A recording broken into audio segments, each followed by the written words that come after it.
amigos y amigas del Arriero. Estamos una vez más acá en La Mula. Nos tomamos la semana libre por algunos temas de salud, pero estamos de vuelta y hoy tengo a un gran amigo, un viejo amigo con el que compartí aulas hace muchísimos años, que es artista. Yo no soy artista, soy antropólogo, estudiamos juntos antropología en los años 80 y se trata de Ángel Valdés. Ángel Valdés es un artista plástico muy reconocido que acaba de hacer una muestra en el IPNA, en la Galería Germán Kruger, llamada Teodicea. Y sobre Teodicea, que además ha salido un catálogo, que está acá, vamos a conversar sobre las agonías de Dios en el arte de Ángel Valdés. Ángel. Hola, ¿cómo estás, Javier? Un gusto. Ángel. Una pequeña corrección, no es tanto tiempo, si lo comparamos con la historia del universo, son apenas No sé, una milésima de segundo. Teodicea no alude al viaje de Ulises. No, para nada. Porque la primera vez que yo escuché que la muestra se llamaba Teodicea, lo primero pensé en eso, ¿no? Y hice la relación, el viaje, Dios, Ulises, pero después me di cuenta que era Teodicea con C. Sí. ¿De qué se trata?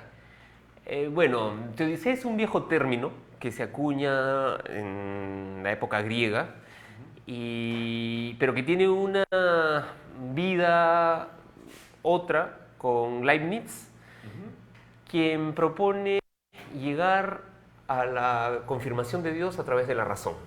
O sea, dos metodologías completamente distintas, dos verdades que no se conjugan entre sí, pero él está abocado a demostrar la naturaleza del bien y el mal y de alguna manera racional también a través de ello llegar a Dios. O sea que podría ser la aprehensión de Dios a través de la razón, ¿no? ¿Y cómo se conecta esa idea de Teodicea con la obra de un pintor como tú que tiene una pintura donde hay una carga religiosa muy fuerte y también atravesada por una dimensión política muy fuerte? ¿Cómo dialoga este concepto con la obra concreta de un artista de fines del siglo XX e inicios del siglo XXI? A ver, con lo que decía Leibniz.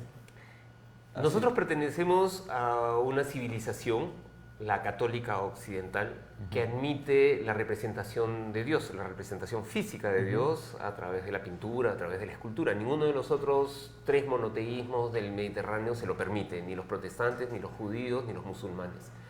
Esto le da una modernidad al imperio de los Austrias, a la contrarreforma católica, que es lo que permite la llegada de la imagen a América.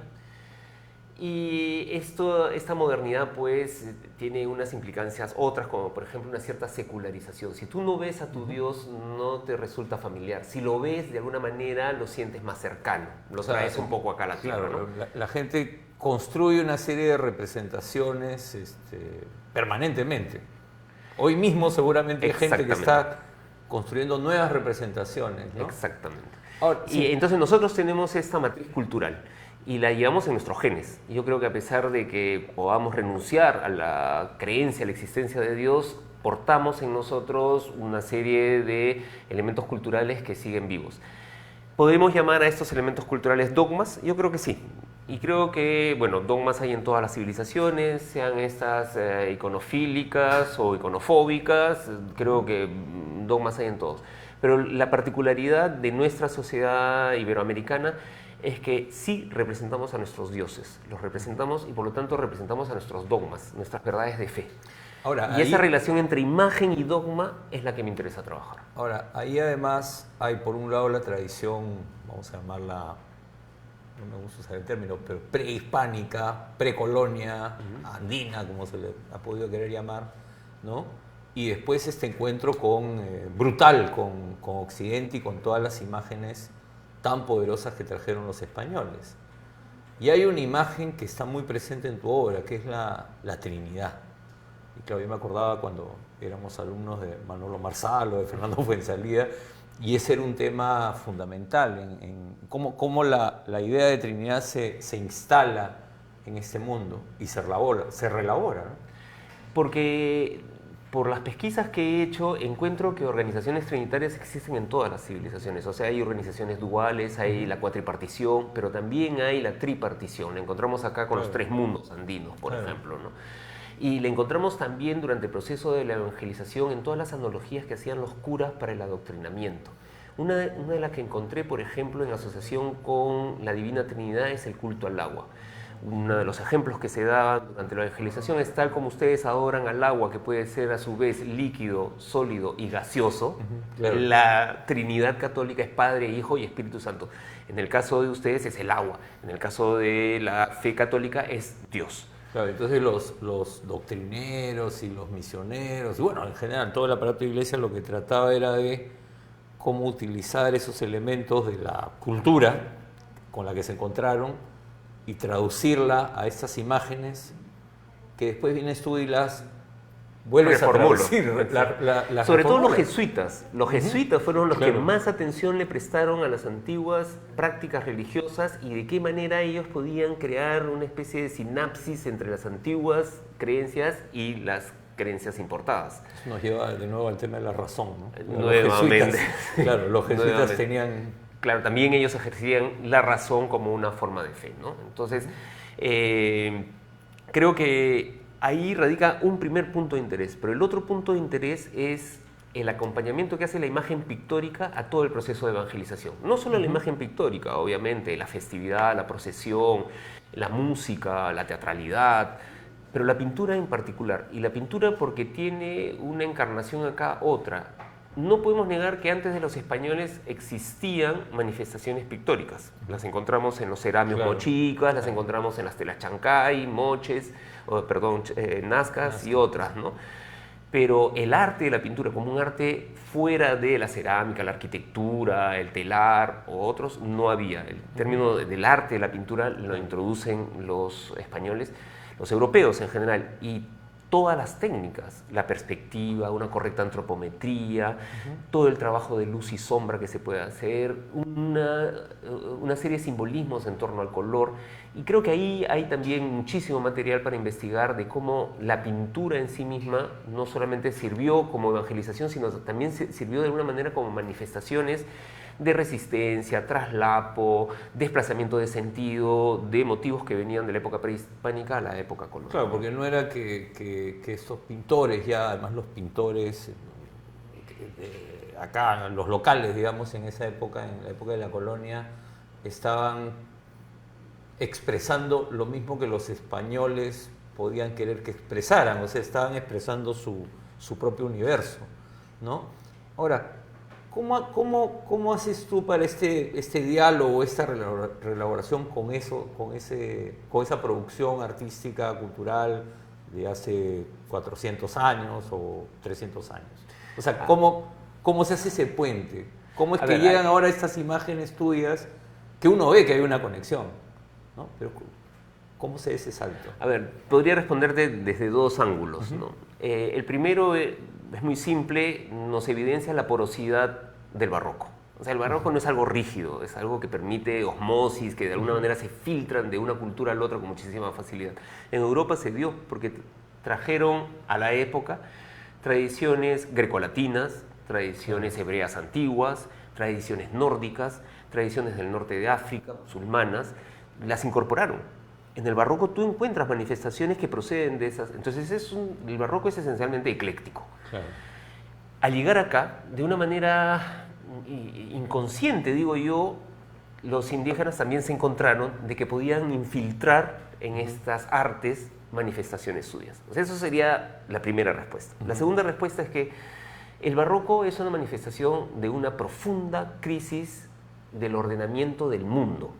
El barroco se da a continuación del Concilio del Trento, y el Concilio del Trento, además de formular las tesis que rebaten la Reforma protestante, trataba de organizar la cosmogonía que se había derrumbado porque Ptolomeo dejó de ser, y Copérnico, Kepler y Galileo pasaban a tener razón. Claro, es un proceso de reordenamiento del mundo y de las certezas de la Iglesia, que no son poca cosa. O sea, es todo el mundo. Claro, la Iglesia se refunda. Trento, ¿no? Se refunda y refunda, por ejemplo, el segundo mandato de los 10 de Moisés, en el cual originalmente se manifestaba que no se podía uno arrodillar ante ningún ídolo, sea este pintado o en bulto. Y esto lo cambian, no utilizar el nombre de Dios en vano o no jurar en nombre de Dios. O sea, cambian en el Concilio de Trento este segundo mandamiento que era explícito de que no podíamos adorar ninguna imagen. Eso es el Concilio de Trento. Y luego, ¿qué cosa es lo que ocurre acá? Lo que ocurre acá es también una crisis cosmogónica. De alguna manera, ¿qué hizo el dios Punchao o Inti o Huiracocha ante la llegada de las enfermedades, ante la llegada de gusanos que comenzaban a horadar la tierra y erosionar ante las lluvias y se le venían más huaicos y más avalanchas, ante apariciones, hay estudios que lo confirman, de eclipses solares previos a la llegada de los españoles que eran presagios nefastos en el fin del mundo? Todo tiene que ser reinterpretado frente a un cambio de una magnitud como el que fue la conquista. O sea, y se patenta ante la aparición de Atahualpa, que era la pugna contra Huáscar. Huáscar era Cusco, Atahualpa era Ecuador, Quito, y entonces las noblezas del Cusco sentían de que el mundo se les estaba yendo. El centro del mundo, el riesgo era que se desplazara a la región ecuatorial. Claro. Entonces había también un momento de un recuestionamiento del orden, era un Pachacuti, de alguna manera un Pachacuti. Tan es así que los españoles son recibidos como Huiracocha. Claro. Entonces, creo que allí había una tierra muy fértil para que el barroco se siembre, una crisis cosmogónica. Esa es una tesis que sostengo, que no está muy sustentada aún, pero creo que tiene valor por eso. ¿Y cómo se da el salto ya al neobarroco, dicen algunos? Pero bueno, ya, más allá de los términos, porque claro, cuando uno ve tu pintura, uno ve esas imágenes que evocan a un pasado, sí, evocan, o sea, tú los ves y dices, hay un puente con ese pasado, hay una tradición, acá hay un vínculo, pero a la vez estás viendo la matanza de los penales, los perros colgados, el 11 de septiembre, el baguazo, ¿no? En varios de tus pinturas. O sea, Caja Negra expresa un momento, hay esta otra que tiene que ver ya más con las luchas amazónicas, ¿no? ¿Cómo se produce eso? Sin duda, el fin del milenio marca una época. Nosotros lo vimos con Fujimori, pero también podemos aludir a estos cultos milenaristas, y coincidía con que venía el cambio de milenio. Entonces, algo va a pasar, ¿no? Algo va a pasar. Claro. Y lo veíamos en películas como 2012 y los mayas han anunciado el fin del mundo. Es decir, ya se preparaba un poco el ambiente a nivel mediático y espectáculo, se preparaba un poco el ambiente de un milenarismo consumista, propio del mercado actual, hollywoodense, como quieras llamarlo. Pero había algo presente. Pero creo que hay otras cosas. En términos locales, creo que Fujimori marca un antes y un después en nuestra política reciente, sin ninguna duda, que va pues desde qué sé yo, el golpe de Estado, la captura de Abimael, estamos hablando del año 92. Que es cuando tú estás... Que es donde se pinta toda la serie negra, que tú has visto, ¿no? Claro. Y por otro lado, si nos vamos al otro extremo, la física cuántica hoy en día está poniendo en cuestión el universo tal como lo habíamos concebido hasta hoy en día. Hasta hace muy poco se consideraba que la materia era una sola, que podíamos transformarla, pero la cantidad de materia que existía en el universo es única. Claro. Ahora, con las nuevas tesis de la física cuántica, el universo está en expansión y la energía puede producir materia que está llenando estos espacios vacíos que deja el universo en expansión. Claro. Por lo tanto, ahí también estamos reformulando y podríamos expandirnos hacia los agujeros negros, hacia la colisión de las partículas y toda la renovación de la física actual también está poniendo en cuestión la física de Einstein, inclusive. Es una suerte Pachacuti. ¿Y por qué la presencia de Steve Hawking en 3 de mis cuadros? Claro. Porque él es el que está marcando un poco la pauta de esta gran crisis cosmogónica en términos científicos. Además, no está a un costado, digamos. No, es el Dios Padre. Es el Dios Padre, ¿no? Es la ciencia como la religión a la cual nos postramos hoy en día, ¿no? La ciencia en términos científicos. No digo ciencias particulares que contribuyen con verdades básicas que contribuyen muchísimo al conocimiento de la vida, de la naturaleza, del universo y de todo, ¿no? Pero digamos que hace un buen tiempo que nosotros nos postramos ante la ciencia en mayúsculas, pensando de que la ciencia nos va a solucionar los problemas del mundo, ¿no? Ahora, tú mencionabas a Fujimori y en toda tu pintura hay alusión a esos procesos políticos en el Perú, ¿no? O sea, Y siempre hay una larga discusión sobre los usos del arte y la relación entre el arte y la política, ¿no? Pero expresa, o sea, tu obra expresa bastante bien, creo yo, no sé, yo lo digo hasta como contemporáneos, digamos, ¿no? Lo que fueron los 80, los 90, ¿no? O sea, porque era un mundo en crisis que se derrumbaba y no terminaba de derrumbarse, ¿no? Era como el derrumbe, la crisis era el estado permanente, ¿no? Y proseguimos, yo creo que claro, es como proseguimos. que no terminamos de salir de ahí, ¿no? No hemos salido, yo creo que no hemos salido, nos está costando muchísimo salir de esta debacle total del Estado peruano. El Estado peruano ha colapsado, a mi juicio el Estado peruano no se reestructuró después del periodo de Fujimori, y creo que vamos a compartir esta idea conmigo. Yo siempre estuve de acuerdo con que se debía llevar una nueva asamblea constituyente, que es una especie de refundación. Claro. Finalmente es ese Pachacuti que todos esperamos, es decir, marcas una nueva constitución, pones una fecha, a partir de ahora comenzamos una nueva contabilidad en nuestra república. Es la nueva constitución, como la del 93 o como la del 79, pero la del 93 es una constitución hecha a la medida, finalmente no es una constitución en los términos jurídicos más competentes, ¿no? Ahora, tú dices en un texto que cita Gustavo Buntix, que es el curador de la muestra que da producto del catálogo, que escribe los textos, tú dices, muchas de mi obra va a ser interpretada por los científicos sociales, ¿no? Y claro, no solo las que estamos comentando, Juicio Sumario, por ejemplo, tiene la interpretación que le da Buntix, que es una, o Víctor o la Vich, que dan Víctor Vichy, o Max Hernández, bueno, que ya va por la cosa más psicoanalítica. O Max, digamos, ¿no? Diferentes interpretaciones. Pero claro, tú también estudiaste ciencias sociales, sí, ¿no? Tú también tienes una propia interpretación de tu obra. Sí. Y hoy en día la Facultad de Antropología de la Católica tiene la maestría de Antropología Visual, Claro. que es prácticamente lo que estoy haciendo. Y entonces yo me preguntaba, en el caso de Juicio Sumario, que es la portada del catálogo, además la portada de un libro también que publicó el IEP de Víctor Vich. De Víctor Vich, ¿no? sí.